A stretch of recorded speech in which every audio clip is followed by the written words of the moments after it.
In my last video, we talked about different adapters, and I talked about the fact that I'd bought this new adapter for a little project I was doing revolving around the IRIX 11mm f4 lens. Well, the little project is that this is now an ND filter adapter. Now, the reason for this is that the IRIX 11mm lens is an ultra-wide-angle DSLR lens, and pretty much any DSLR lens that is 14mm or wider has these really big bulbous front elements in order to get that wide angle of view. And the problem this creates is pretty much none of the lenses have the ability of accepting screw-on front filters. Now, I bought this lens because I wanted to have an ultra-wide-angle lens to expand my creative scope. However, I also really enjoy doing long exposure shots. Now, getting long exposures at night is pretty straightforward. Getting long exposures during the day, however, requires the use of ND filters. And for really long exposures, you need a really strong ND filter.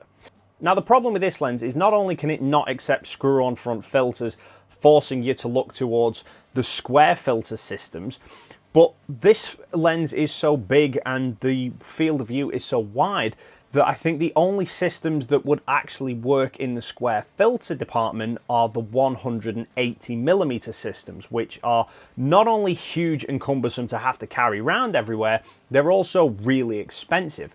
I mean, a 180mm filter holder for this lens with an ND filter probably would be in the region of about 400 quid, which just isn't happening. Thankfully, however, the joys of owning a mirrorless system and using DSLR lenses is that you're forced to use an adapter in order to correct for the flange distance. Now, usually adapters are just empty space, there's nothing in there. So it makes the perfect platform for being able to put filters behind the lens rather than in front of it.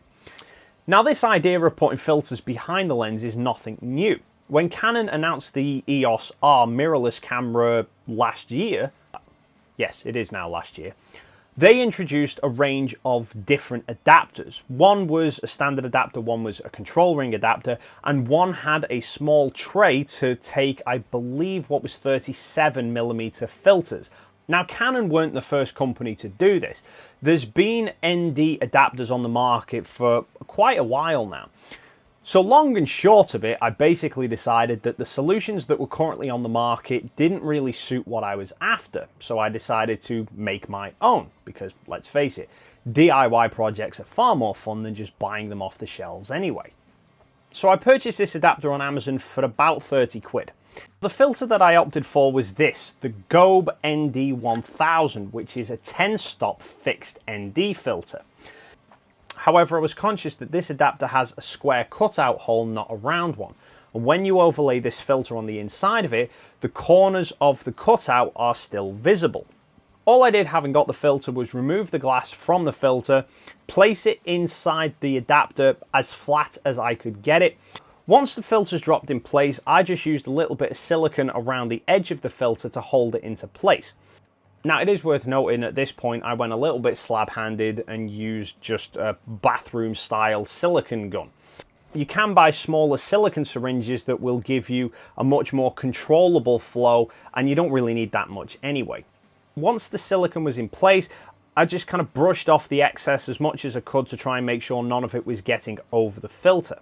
The good thing with silicone is you don't have to do this while the silicone's still wet. You can let it dry if you want to, and then clean it up afterwards. You can just scrape the excess silicone off, obviously making sure that you don't damage the filter itself.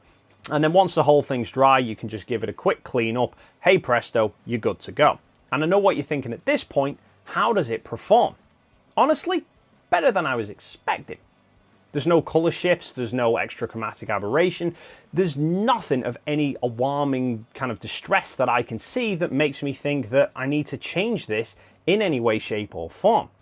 So there you go, a nice, easy, affordable solution to get long exposures on ultra wide angle lenses that doesn't involve 180mm square filters. So I will leave links to this adapter and filter in the description down below. Go and check them out if you want to. That's it for this video. What are your thoughts and comments on my little DIY project? Is this something you're going to be trying yourself, or do you think I've just completely lost it?